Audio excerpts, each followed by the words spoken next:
Halo guys, balik lagi di Bernarasi bersama gue Fajar pastinya. Di video ini gue akan membahas kebobrokan PON yang diselenggarakan di Aceh dan Sumatera Utara tahun 2024 ini. Yang katanya ini menjadi PON terburuk sepanjang sejarah selama PON digelar. Bahkan persiapan PON juga dinilai masih belum matang untuk menyelenggarakan ajang olahraga terbesar di Indonesia ini.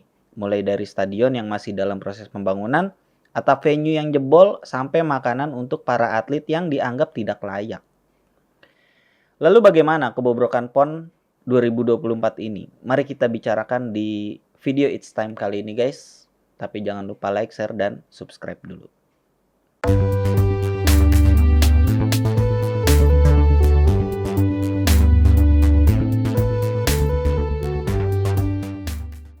Pekan Olahraga Nasional atau PON merupakan ajang olahraga terbesar di Indonesia yang pesertanya diikuti dari seluruh provinsi di Indonesia. Jadi bisa dibilang PON ini adalah olimpiadenya Indonesia. Kalau olimpiade kan ajang olahraga untuk seluruh dunia. Nah, kalau PON ini hanya untuk seluruh Indonesia dan diadakannya juga sama, yaitu 4 tahun sekali. PON pertama kali diadakan pada tahun 1948, tepatnya pada tanggal 9 sampai 12 September di Solo, Jawa Tengah.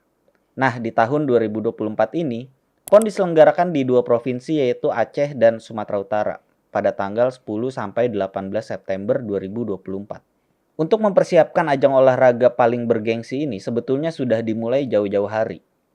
Menurut Menko PMK Muhadjir Effendi, Presiden sudah memberikan arahan pada rapat terbatas tanggal 13 Juni 2024 untuk melakukan pengecekan lapangan berkaitan dengan urusan venue atau arena dan infrastruktur pendukung penyelenggara PON 21 tahun 2024 ini. Melalui pers release yang ada di website Kemenko PMK juga menyebutkan bahwa sampai saat ini proses pembangunan dan renovasi arena olahraga untuk 65 cabang olahraga masih terus berjalan. Masing-masing pihak dari Pemda Aceh dan Sumatera Utara juga sudah menerima anggaran untuk pertandingan, peralatan, dan lain-lain. Nah, berdasarkan laporan dari pihak Kementerian PUPR, KONI Pusat, dan pemerintah Provinsi Aceh dan Sumatera Utara, keseluruhan venue mulai dari Stadion Utama Sumatera Utara, Stadion Harapan Bangsa Aceh, dan arena lainnya rata-rata sudah selesai sekitar 80%. Sehingga secara keseluruhan untuk venue bisa selesai pada akhir bulan Juli. Dan beberapa arena ditargetkan selesai pada pertengahan bulan Agustus. Namun masih ada beberapa venue yang akan dipindahkan dari tempat semula karena masih belum memungkinkan untuk digunakan. Nah, dengan persiapan yang berlangsung sejak lama, seharusnya PON 2024 ini berjalan dengan baik tanpa ada keluhan apapun dari peserta maupun panitia. Karena perlu kalian ketahui bahwa anggaran PON 2024 itu senilai 3,9 triliun rupiah, di mana pembagiannya 2,2 triliun dari pemerintah pusat dan 1,7 triliun dari APBD. Nah, dengan dana yang cukup besar, seharusnya semua kebutuhan makanan, venue, dan lain-lain harusnya bisa terpenuhi dengan baik. Tapi ternyata hal-hal yang tidak sesuai dengan ekspektasi kita itu terjadi. Di mana saat PON dimulai, sebuah video viral yang memperlihatkan akses jalan ke venue atau stadion itu becek dan juga masih berbentuk tanah.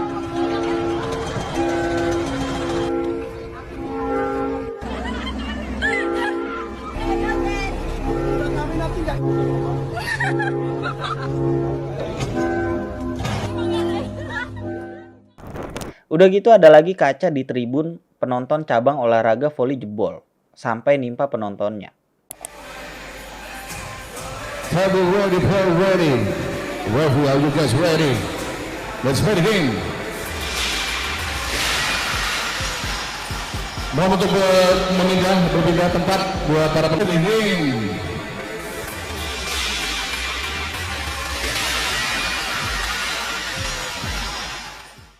Kemudian venue untuk pertandingan futsal di kawasan Pancing, Deli Serdang juga bocor hingga menunda pertandingan selama 45 menit. Bahkan yang parahnya lagi, atap untuk cabang olahraga tembak itu ambruk saat hujan deras. Ini mah gila menurut gua. Kok bisa venue yang diperuntukkan untuk ajang olahraga terbesar di Indonesia malah kayak gini kondisinya? Kau akan mengatakan, inilah diriku yang telah melewati masa-masa sulit. Tapi hasil dari perjuangan serta kerja keras. Semangat. Nah, karena kondisi yang sangat tidak sesuai ekspektasi ini, jadi banyak pertanyaan. Padahal persiapan PON 2024 itu sudah dipersiapkan sejak 4 tahun sebelum PON 2024 ini dimulai. Artinya setiap PON itu selesai, langsung ditunjuk daerah mana untuk jadi tuan rumah di PON berikutnya. Apakah dengan waktu 4 tahun masih kurang untuk membangun venue? Padahal waktu PON Papua 2020, itu untuk membangun Stadion Lukas NMB hanya membutuhkan waktu sekitar 3 tahun yang dimulai akhir 2016 dan selesai bulan Mei 2019. Kemudian ada juga Stadion JIS, itu dibangun dalam kurun waktu 3 tahun selesai. Terus juga pembangunan Stadion GBK itu cuma 2 tahun yang dimulai pada 8 Februari tahun 1960 dan selesai pada 21 Juli 1962. Yang pada saat itu Stadion GBK dibangun untuk menjadi tuan rumah Asian Games keempat pada tahun 1962. Selain soal venue yang masih tahap pembangunan, ada juga permasalahan yang dikritik oleh para atlet juga, masalah makanan yang dinilai sangat tidak sesuai untuk porsi atlet. Video makanan yang viral yang disajikan untuk para atlet PON itu cuma nasi, ayam sepotong, telur, dan juga sayur yang cuma sedikit gitu. Ampun deh, ini buat atlet begini. Tapi bukan cuma atlet doang yang ngeluh, karena panitia penyelenggara juga ikut ngeluh soal makanan.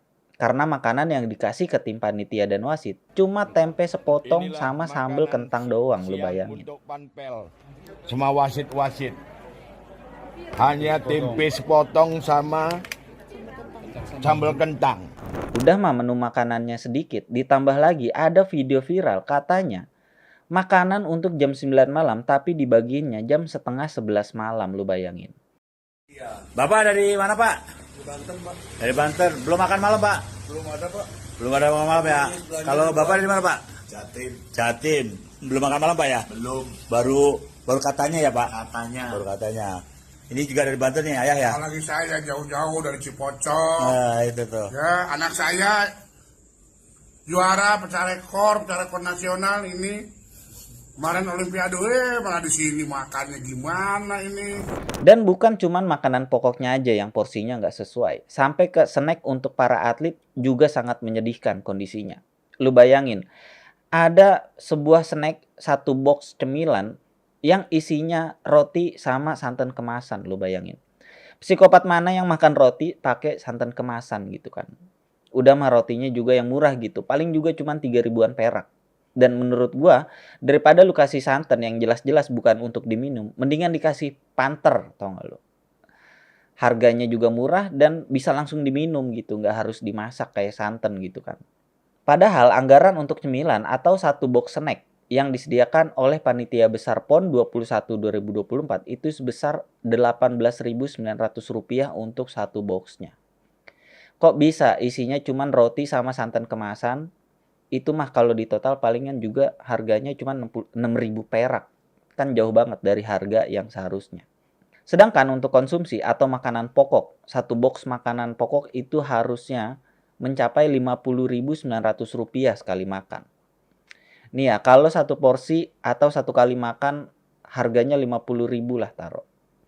Gua kasih menu makanan yang paling recommended dari Hokben.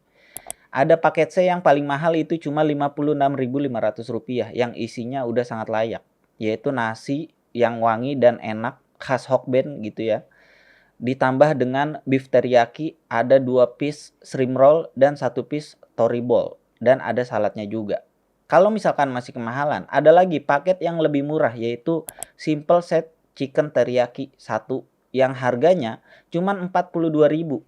Udah dapat nasi, chicken teriyaki, dan 2 piece egg chicken roll. Atau kalau lu mau korupsi budgetnya, ada lagi paket yang lebih hemat harganya. Cuman 28.000 yang isinya juga lebih minimalis. Tapi yang pasti lebih enak dibanding sama paket nasi box PON 2024 yang viral. Tapi tenang, polemik PON 2024 ini bukan cuma tentang venue dan makanannya aja. Karena sampai wasit yang bertugas juga sangat tidak menunjukkan profesionalitasnya dalam memimpin pertandingan. Salah satu yang viral itu adalah wasit yang mengawal pertandingan sepak bola antara Aceh dan Sulteng atau Sulawesi Tengah. Di mana wasit utama itu ditinju sama pemain Sulteng, lo bayangin. Kalau dilihat dari cuplikan tayangan ulangnya, awalnya pemain Sulteng ini ada yang ditendang kepalanya di kotak penalti sama pemain Aceh. Tapi wasit tidak meniup peluit. Padahal wasitnya sangat jelas melihat pelanggaran tersebut. Sedangkan saat pemain Aceh yang jatuh di kotak penalti Sulteng, yang padahal itu juga nggak diapa-apain, disengkat juga kakinya nggak kena, malah dianggap penalti sama wasitnya. Akhirnya ada pemain Sulteng yang mungkin udah kecewa dan emosi banget sama wasitnya karena dianggap tidak adil gitu ya. Akhirnya ya udah ditinju gitu.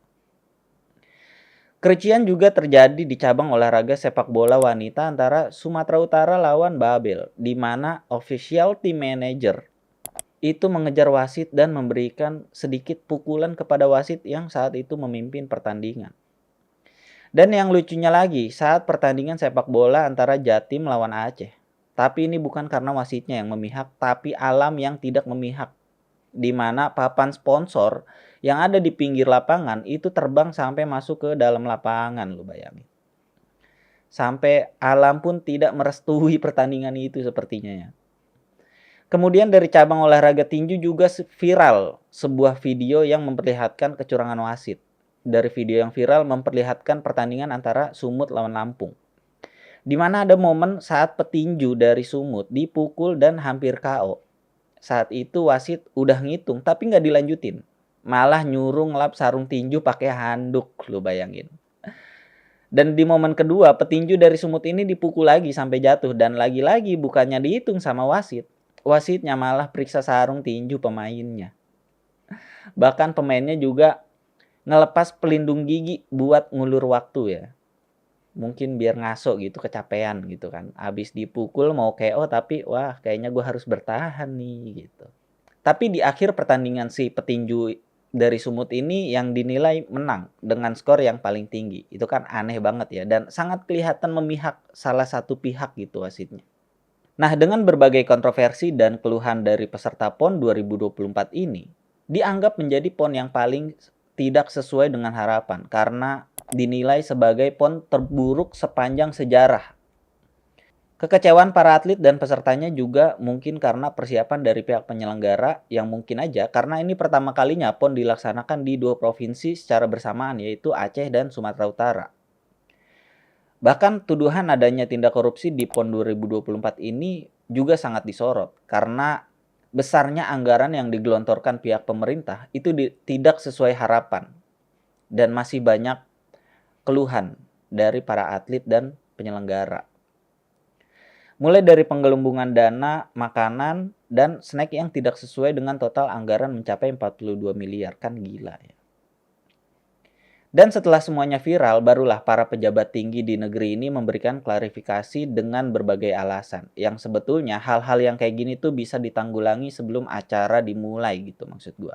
Terutama Menpora kita yang terhormat yaitu Dito Aryo Tejo yang bilang kalau snack yang isinya santan kemasan itu adalah hoax katanya. Maksud gua kalau emang itu hoax, ya kan lu bisa cari orangnya. Siapa yang bikin video, suruh klarifikasi langsung gitu. Supaya nggak jadi polemik di masyarakat. Lagi juga kalau emang itu hoax, harusnya dengan budget Rp18.900 bisa dapetin roti yang kualitasnya lebih bagus. Dibanding dengan roti plastik polos kayak yang ada di video. Nah, kalau perlu, gue kasih rekomendasi lagi nih untuk nyediain snack buat para atlet dengan harga 18.900. Itu bisa dapat sari roti sobek duo dengan harga cuma 10.500. Ditambah fresh milk dari Cimory yang harganya cuma 4.900 dan ditambah lagi satu le mineral yang ukurannya 330 ml itu cuma 3.000 perak. Kalau di total itu harganya nggak sampai 18.900. Jadi tetap aja, mau diklarifikasi seperti apapun, menurut gua ini mah udah pasti ada penyimpangan dana yang memang harusnya diusut oleh pihak yang berwenang. Dan semoga aja ini bisa jadi pelajaran juga untuk penyelenggara PON berikutnya. Atau PON 2028 nanti. Yang seharusnya kejadian kayak gini itu nggak terulang kembali gitu ya. Supaya para atlet pun bisa dengan asik gitu, lomba gitu ya, bisa mempersiapkan latihan dengan baik, dapat konsumsi atau dapat makanan yang layak gitu ya, supaya tenaganya pun terjaga gitu. Oke guys, segitu dulu video kali ini. Semoga bermanfaat. Jangan lupa like dan share ke media sosial kalian. Dan mohon maaf kalau ada salah-salah kata.